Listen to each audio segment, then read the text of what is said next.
Hello, today we are going to learn about tunneling at a metal semiconductor contact. Stay focused, okay? A more commonly used method for establishing an ohmic contact between a metal and a semiconductor is to make the contact favorable to the tunneling of electrons in both directions. How to make the contact favorable?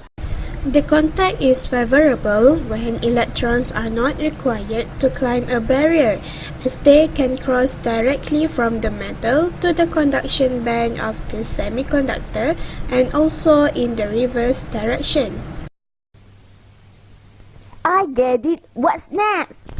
The probability of tunneling depends on the width of the depletion layer W at the junction, and the narrower the W, the higher the probability of tunneling.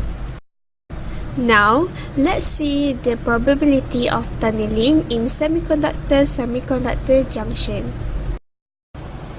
For two semiconductor regions in contact, the width of the depletion layer is determined mainly by the doping of the more weakly doped region. The higher the doping of both regions, the smaller the width of the depletion layer W. Next, the probability of tunneling in a metal semiconductor contact. When a metal and semiconductor are in contact, the depletion layer exists only in the semiconductor. To obtain a small depletion layer W, the semiconductor is doped very highly and possibly to the degree of degeneracy at which the Fermi level is moved into the conduction band.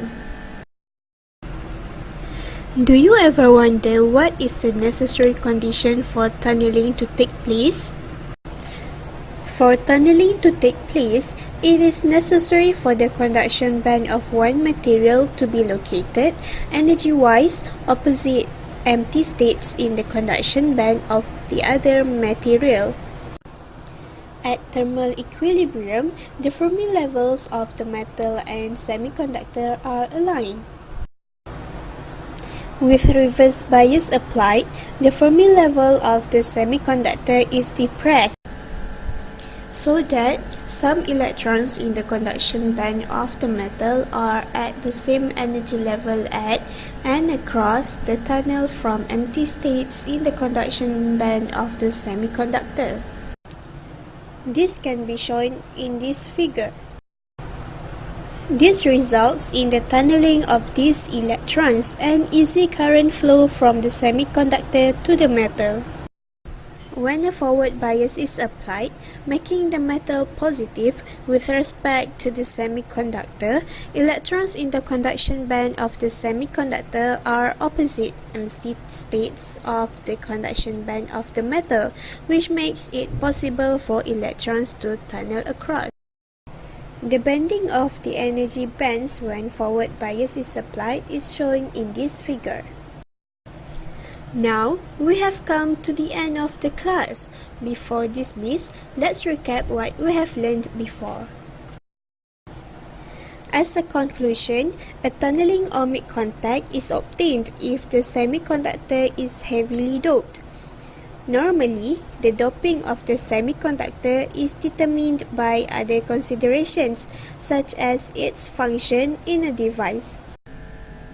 To form a tunneling contact to a lightly doped semiconductor, a thin, heavily doped layer of the same conductivity is formed over the lightly doped semiconductor. The heavily doped layer is formed by ion implantation or epitaxy. Such a contact generally possesses a linear current voltage characteristic.